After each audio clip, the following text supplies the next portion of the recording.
Bonsoir et merci d'être au rendez-vous de l'actualité dominicale sur notre télévision. Le président de la République, Joseph Kabila Kabange, a promulgué ce 1er février 2013 la loi des finances et budgétaires pour l'exercice 2013. Vous aurez un compte rendu de nos confrères de la présidence. Et ce dimanche, nous dirons un mot sur l'insalubrité dans la commune Kamalondo alors que les cas de choléra s'accroissent et on est en train de lutter contre cette maladie.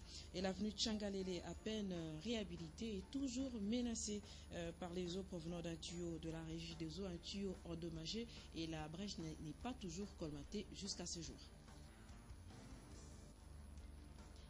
Bienvenue à tous à cette édition d'information. Je vous le disais que le président de la République, Joseph Kabila Kabange, a promulgué ce 1er février 2013 la loi sur le finance et le budget, exercice 2013. Je vous rappelle que récemment, les deux chambres du Parlement avaient adopté cette loi. Je vous propose un extrait de la lecture du décret-loi par nos confrères de la presse présidentielle. Président de la République, Joseph Kabila Kabange, en séjour à Lubumbashi, a promulgué le 1er février 2013 la loi des finances pour l'exercice 2013 dont voici la teneur. Loi des finances numéro 13/009 du 1er février 2013 pour l'exercice 2013. L'Assemblée nationale et le Sénat ont adopté. Le président de la République promulgue la loi dont la teneur suit. Première partie. Des dispositions générales. Article 1er. La présente loi s'applique aux finances du pouvoir central. Elle contient des dispositions relatives aux recettes et aux dépenses du pouvoir central de l'exercice 2013 et fixe globalement la part des recettes à caractère national allouées aux provinces conformément à la loi, à la Constitution et à la loi numéro 11/001 du 13 juillet 2011 relative aux finances publiques. Article 2. Les recettes et les dépenses du pouvoir central de l'exercice 2013, ainsi que les opérations de trésorerie y rattachées, sont régies conformément aux dispositions de la présente loi. Article 3.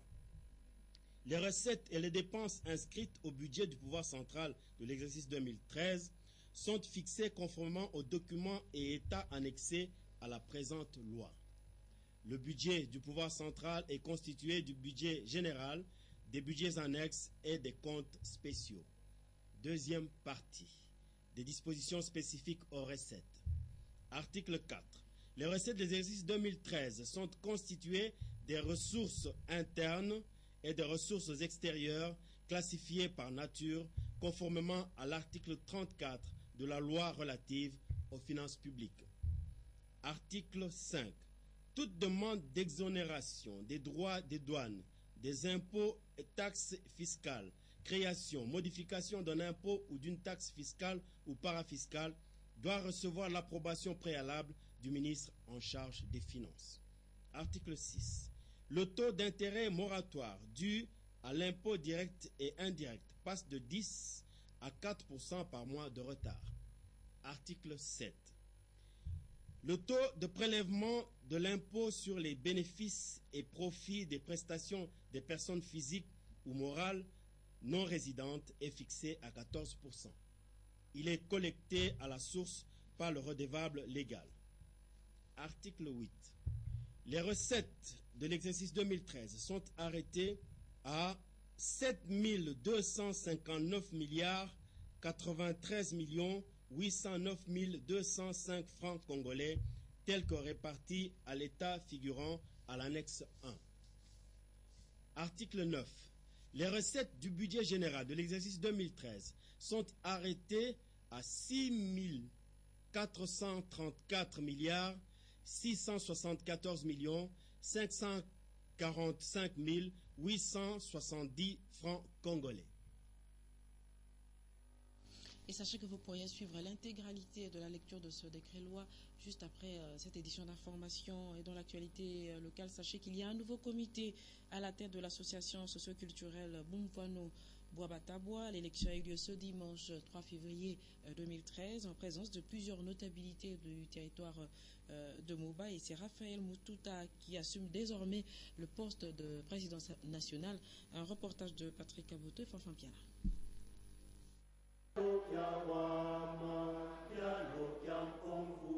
Dans la salle des spectacles familiales de Lubumbashi, les fils et filles Tabwa, vivant dans la capitale cuprifère, sont venus marquer d'un cachet spécial la journée du dimanche 3 février 2013.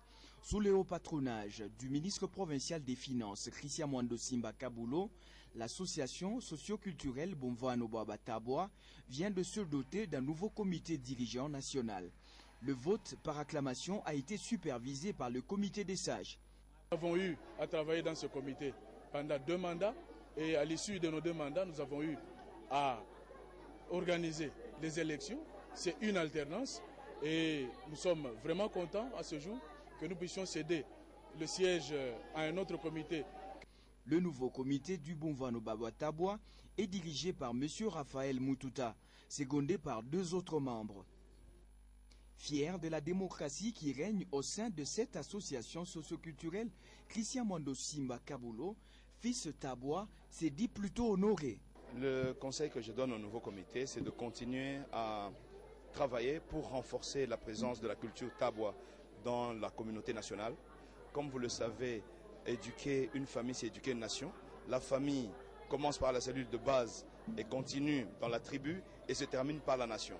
Donc il faudrait que nous ayons une tribu forte qui va peser de tout son poids dans l'échiquier national et qui va participer à la consolidation de la cohésion nationale. Le nouveau comité de Raphaël Mututa, qui remplace celui de M. Christophe Kitambala, a été interpellé de suivre justement les initiatives du comité sortant. Et c'est dans la salle de fête Jurilik House que les fils de Tabwa se sont retrouvés pour leur réjouissance circonstancielle.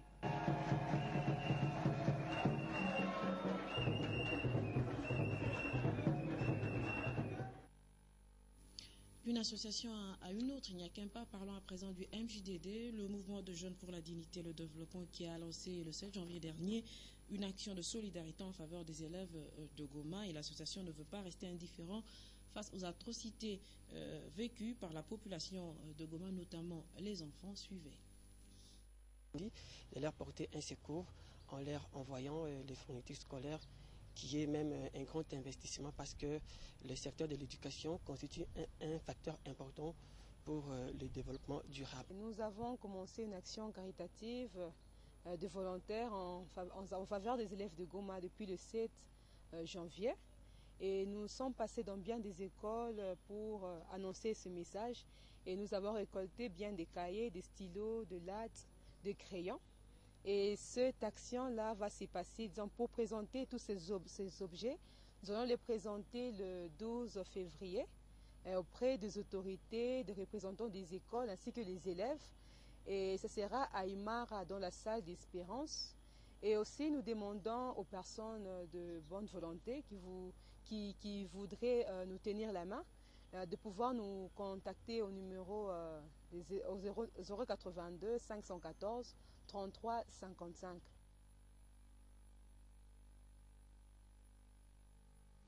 Les règles d'hygiène sont peu respectées dans la commune Kamalondo où l'insalubrité s'est installée alors que l'on se plaint du nombre croissant de cas de choléra dans la ville de Lubumbashi et les habitants profitent de la pluie et de l'obscurité pour pouvoir jeter les ordures ménagères dans les caniveaux.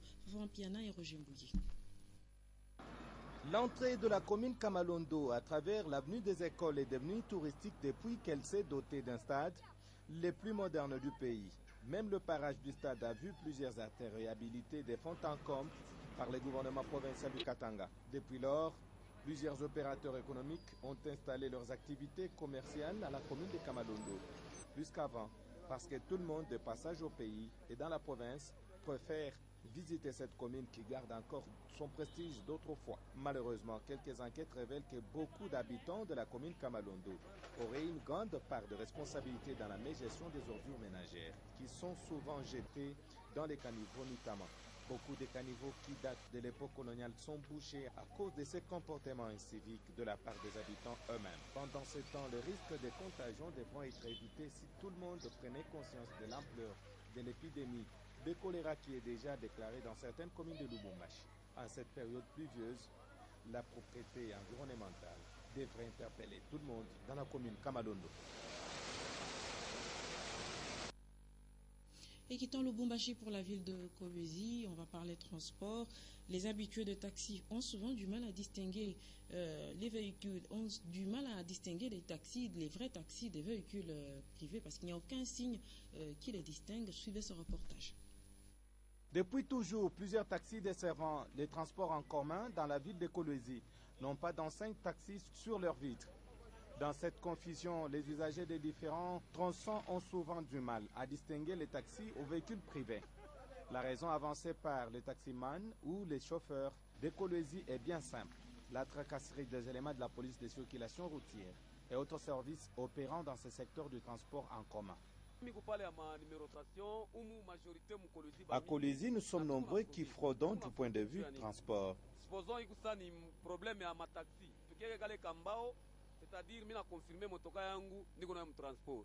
Lorsqu'on se rend au service de l'État pour certains documents,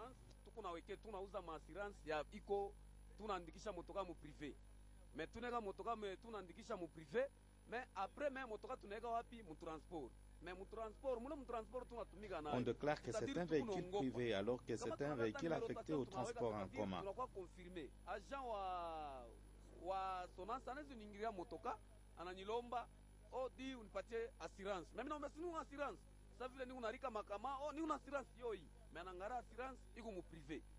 La raison, ce sont les tracasseries par les agents de l'État du secteur de transport, en tout cas, qui en font trop.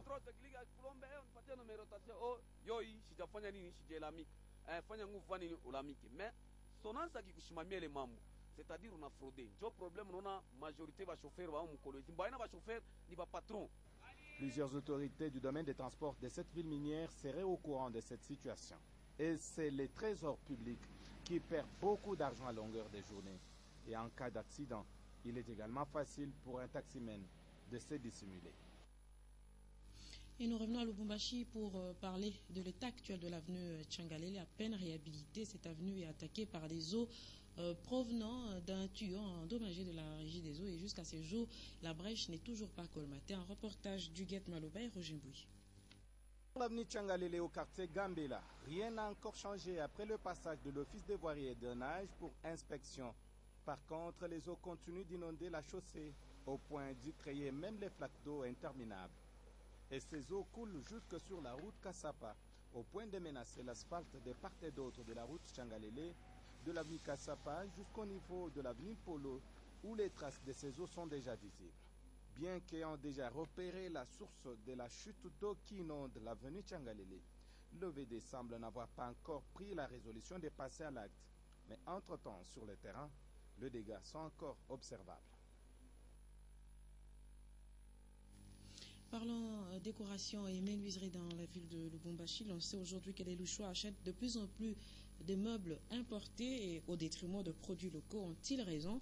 Tentative de réponse dans ce reportage d'Huguette Maloba et Machaka. Dans la recherche du confort et du goût de luxe, certaines Louchoises et Louchois se laissent leurrer par les produits mobiliers de synthèse importés de l'Asie. En effet, beaucoup des opérateurs économiques congolais se font une fortune en écoulant dans leurs magasins les meubles importés. La mode a pris le dessus sur l'utilité des tables, des fauteuils, des lits, des vitrines, de salles à manger ou des garde-robes qui meublent à ce jour les maisons des Louchoises et Louchois. Il y a trop de gens qui disent que les choses importées ne sont pas de qualité. Pour nous, c'est durable. On a des salons qui sont durables, on a des salles à manger. En tout cas, c'est durable. La qualité, de meilleure qualité, on a des prix réels et abordables. Tout le monde préfère s'acheter soit le confort, soit le luxe à un prix exorbitant, alors que selon plusieurs témoignages, ces mobiliers n'ont pas une longue vie et seraient même à usage unique. Pourtant, avant l'apogée de ces meubles luxueux importés, tout le monde recourait au service des charpentiers, des menuisiers et des ébénistes. Les meubles produits localement ornaient tous les ménages louchois. Seulement, beaucoup d'entre ces hommes de métier ont perdu la confiance de leurs clients à cause des rendez-vous non respectés ou suite au délestage auquel beaucoup d'ateliers sont confrontés. Les revenus de Congolais, ça ne permettra pas à ces gens-là de venir payer les sommes là-bas. C'est pourquoi nous cherchons à les étaler ici, parce que là, d'abord, on ne paye pas les impôts. De deux, il n'y a pas beaucoup de taxes. Alors nous essayons de réduire encore le prix, afin de permettre à nos Congolais de fois, l'escroquerie de certains hommes de métier a poussé les consommateurs le choix à payer cash leur mobilier parce que la satisfaction est immédiate. Mesdames et messieurs, l'actualité est également sportive ce dimanche avec le déroulement de la CAN 2013 qui se poursuit avec les quarts de finale. La première rencontre de ce dimanche a opposé le Nigeria à la Côte d'Ivoire et les Super Eagles du Nigeria se sont imposés par 2-1 sur les éléphants de la Côte d'Ivoire. Et un peu plus tard, vous pourriez suivre Burkina Faso contre Togo. Ainsi se termine cette édition d'information. Je vous rappelle que dans l'actualité de ce 3 février 2013, nous avons évoqué la promulgation de la loi financière et budgétaire exercice 2013, loi promulguée ce 1er février 2013 par le président de la République. Et retenez, nous avons également parlé ce dimanche de l'insalubrité qui s'est installée dans la commune Kamalondo alors que l'on s'inquiète de l'augmentation de cas de choléra dans la ville de Lubumbashi. Nous avons également évoqué l'état actuel de l'avenue Tchangalele, à peine réhabilitée. Cette avenue est attaquée par les eaux provenant d'un gros tuyau de la Régie des eaux qui a été endommagé. Jusqu'à ce jour, la brèche n'a pas encore été colmatée. Merci de nous avoir suivis et très très bonne suite de programmes sur notre télévision.